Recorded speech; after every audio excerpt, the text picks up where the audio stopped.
Do you think that you and Marcus share like similar leadership qualities and like demeanor? Yeah, yes and no. He's loud. You know what I'm saying? I'm loud at times, but Marcus gonna be heard. You know, and that's what he's always done. He's done that everywhere that he's went. You know, tries to keep a positive spirit throughout, which I think that we both share. But he definitely talks a little bit more than I do. I try to pick my spots and have more one-on-one conversations where he's more addressing the group.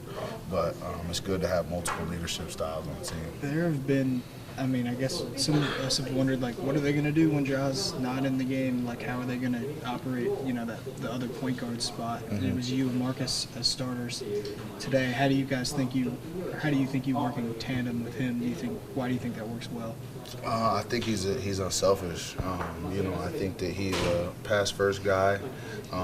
You know, which fits with not only me but a lot of the other players that we have out there on the court as well. So I think that, you know, as the season continues to get rolling and we continue to get in better shape and put some more things into the offense and get more comfortable with what we're doing, I think it's going to work really well. With all the focus on the offense, do you think that's taken away from defense so early in preseason? Potentially, but historically we've been a really good defensive team, and we return a lot of guys that have been a part of our defense. You know, we don't have one defensive player of the year out there with us right now, and you know, working Zach up to speed. So I think that'll definitely come along. Now that's in-game action, how complex is the offense for you guys to learn on the fly? It's been good. You know, for as early as it's been, I think that we're doing a really good job. Not only catching on to it, but putting it into the games, you know, applying it and really not being scared to fail. You know, and I think that's going to help continue, you know, making us better.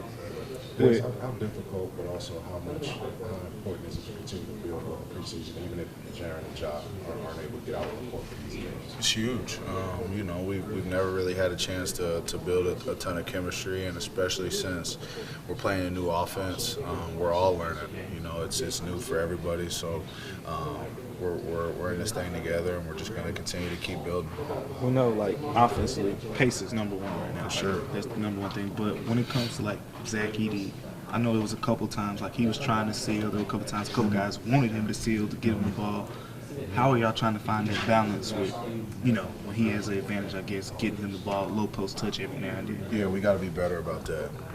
Me and Ja, we were on the bench, and there was a clear opportunity for him to seal, and he sealed, and we missed that opportunity. Like, he's doing a lot for us, rebounding, screening, running the floor. Like, if he's going to do that, we got to reward him with easy touches around the rim. So that's on all of us, but, you know, especially us guards, we got to feed him, especially early in the possession.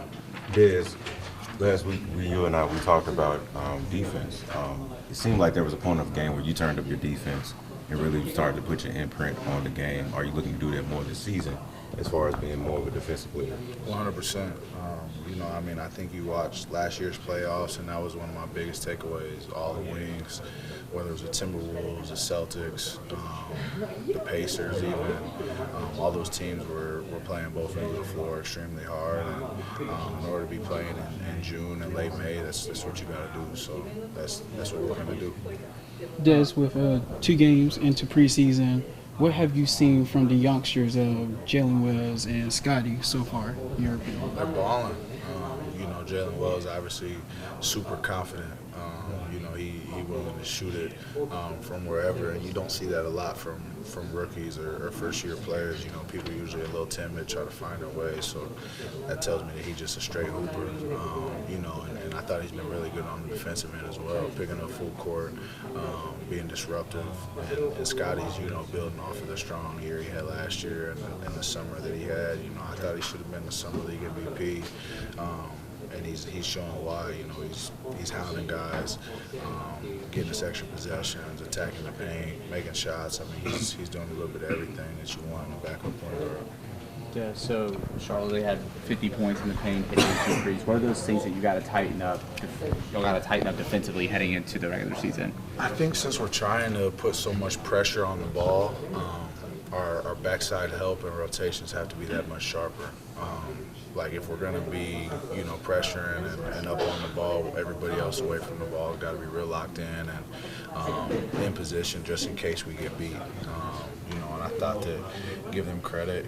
Brandon Miller, he shot the ball really well, and some other guys made some threes too. But we just got to be, bring up our intensity on the ball and our alertness and activity off the ball.